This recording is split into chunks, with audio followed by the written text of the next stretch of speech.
alam itu hukum mutlak, tidak bisa digeser-geser. Negara harus benar, nggak bisa begini terus. Bapak enak di sini, Pak, nggak kebanjiran, orang sana kebanjiran. Tapi kalau urusan hutan, urusan banjir, urusan segala macam, saya akan ngomong keras.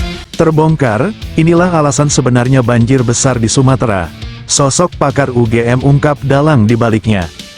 Sosok Hatma Suryatmojo, pakar hidrologi hutan dari Universitas Gadjah Mada, UGM, mengungkap penyebab utama banjir besar yang terjadi di Sumatera pada November tahun 2025.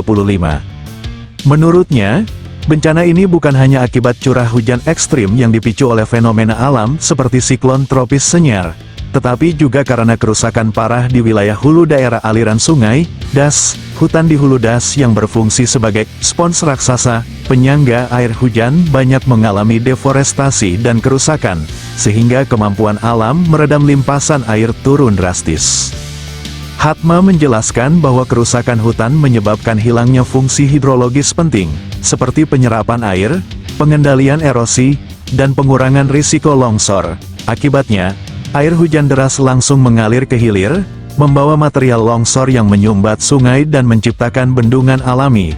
Ketika bendungan ini jebol, banjir bandang pun terjadi dengan dampak sangat merusak. Selain itu, sedimentasi sungai akibat erosi memperparah risiko luapan air.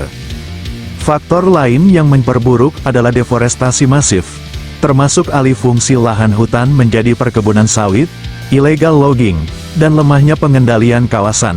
Pada 2024, deforestasi di Sumatera Barat mencapai 32.000 hektar, dengan banyak hutan tersisa berada di lereng curam, sehingga risiko longsor meningkat. Menurut Hatma, banjir November tahun 2025 merupakan akumulasi dari dosa ekologis di hulu das, di mana cuaca ekstrim hanya menjadi pemicu. Untuk mencegah bencana serupa di masa depan, Hatma menekankan perlunya pendekatan mitigasi yang seimbang antara metode struktural seperti pembangunan tanggul dan normalisasi sungai, serta pendekatan ekologis berupa pelestarian dan restorasi hutan hulu. Hutan harus menjadi prioritas utama dalam pengelolaan das agar fungsi hidrologisnya dapat berjalan optimal.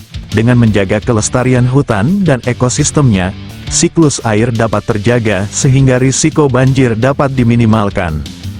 Singkatnya, banjir parah di Sumatera bukan semata akibat cuaca ekstrim, melainkan akibat kerusakan lingkungan hutan di hulu sungai yang menghilangkan kemampuan alami penyerapan dan pengendalian air hujan.